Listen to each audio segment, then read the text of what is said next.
Welcome to another edition of the Dawghouse. I am your wonderful host, the Sav Dog himself. This week we're kind of going back to what it was beforehand. The last few weeks, different things happen.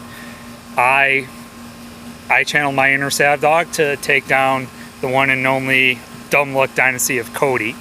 The last couple weeks haven't gone my way. Stupid offense decided to take their early summer vacation, so whatever. But I did like how my offense started to roll near the end last week. Rymart, you beat me. Simple as that.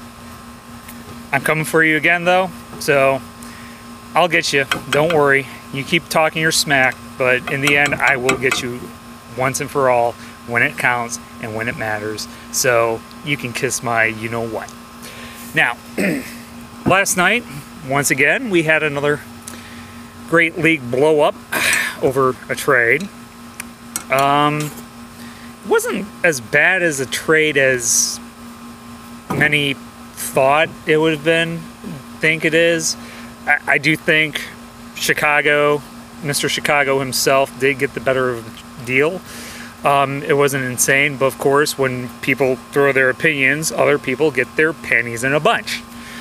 And it got to be probably nastier than the time before. Look, it is what it is, all right?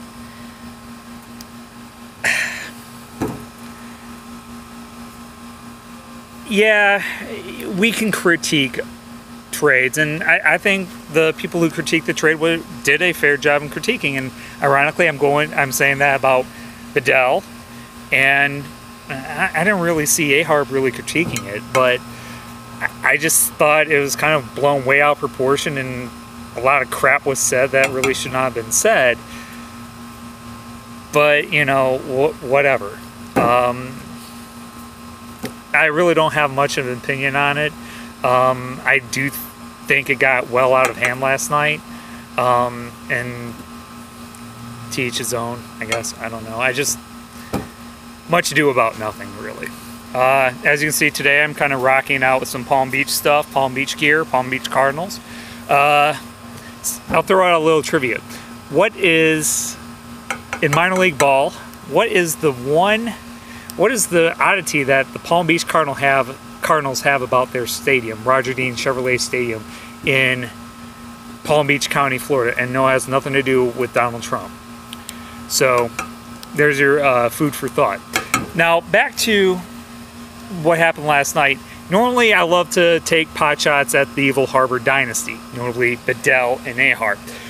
Again, I didn't like how I saw it. I didn't think Bedell or Harber were in the wrong at all, which kayfabe version would say, oh yeah, they were, but no, not really. This is kind of a shoot here.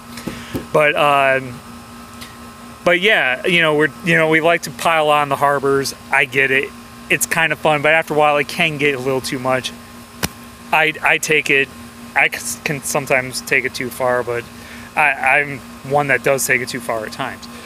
But with that said, I'm gunning for the evil Harber dynasty right now. Well, not really. I'm going to talk about the one Harber out of the group that's the Good Harber, and that is my opponent this week. David, D-Harb, that is you. So we're going to have a list of Sav Dog top 5 things that makes D-Harb the Good Harber. Number 5 is Big Always Sunny in Philadelphia fan. I love it. Great show. I crack up all the time. I cry laughing all the time over it. It is great. It is just so fun to it is so fun to watch that show. It's been on for a while now, so it's great. And I do think D-Harb kind of looks like Mac, except for the whole infatuation of the tranny bit, which I know D-Harb's not that way. So, what is that? Ducks? I don't have any ducks around here. Anyway, forget the ducks.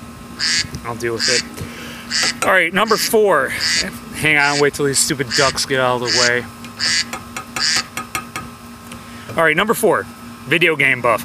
Actually, this is the thing for all the Harbors, because they love their video games, and I applaud all 3 of them for loving those video games.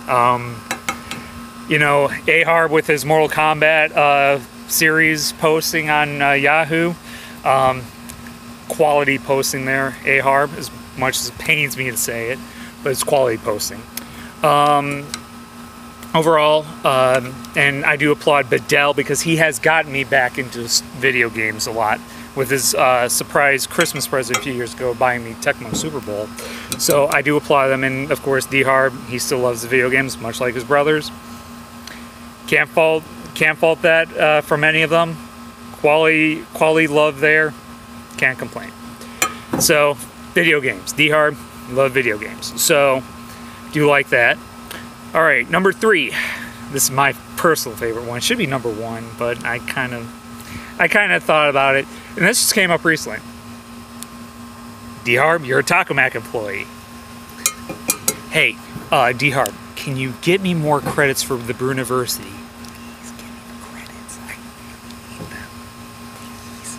I need the credits for Taco Mac Bruniversity so I can get more prizes and stuff. You gotta hit me up, man. You gotta hit me up.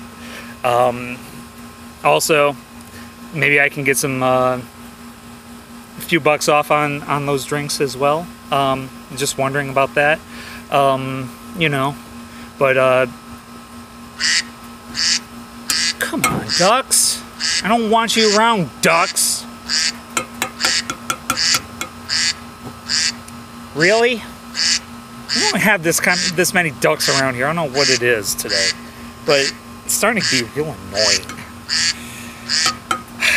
All right, so there's another set of ducks right now. Stupid ducks. All right, number 2, NHL. Harber, I do applaud you because you got me into the Fantasy Hockey League. Made the playoffs in a Harber-owned, operated league for first time ever. So that was pretty tight. But yeah, it was pretty. So he loves hockey. Harber loves hockey. He's a big Sharks guy. I actually like the Sharks, even though right now they're kind of down. But either way, I hope whoever wins that series now beats the snot out of Boston. So yeah. So I love the fact that, you know, 2 out of the 3 Harbors, except, you know, well, Bedell does like hockey, but not as much as the other 2. So I do applaud those 2 especially for loving the NHL. And so number 2, NHL, and the number 1 reason why Harber is the Good Harber is ducks. 2003, Paul Kariya. 2000, Mighty Ducks of Anaheim, John Sebastian Jaguar. God damn it! That's it. Screw Harber. Screw his love for the Mighty Ducks, and screw everything about him, because they lucked out that year against the Detroit Red Wings. They lucked out again against Dallas. They lucked out again with Minnesota. Thankfully, New Jersey beat them where it counted in the finals, because all it was only one man, Harber, and that was J.S. Jaguar. It wasn't that little pansy flopping diver in Paul Kariya. It wasn't those floppers like Jason Krog and Sammy Paulson and who else did they have on that team? I don't remember, but they all sucked. They all sucked. They should never have been in the 2003 finals. They shouldn't have beaten Detroit. They shouldn't have swept Detroit, but somehow they did because of J.S. Jaguar. That team stunk. But wasn't for J.S. Jaguar, Red Wings would have repeated, and we would have had another repeat, 4 championships in 6 years. But no, we had to deal with stupid Paul Kariya, stupid J.S. Jaguar, and all those pansy ducks out west. I am sick and tired of hearing about those Mighty Ducks that year. And Harber, I hate the fact that you're a fan of them. And I hope this week I take you to the wood chipper in the doghouse and make sure that you suffer big time, because I can't handle it anymore thinking about those stupid Ducks in 2003 over my Red Wings, okay? That is not going to happen this week. I'm going to dedicate this week to the 2003 Detroit Red Wings when we beat you in this week in fantasy baseball. Of course, there's no relation to it, but still, I want to make sure I take you down and get revenge for what you guys did in 2003. I can't handle it anymore. Savdog out.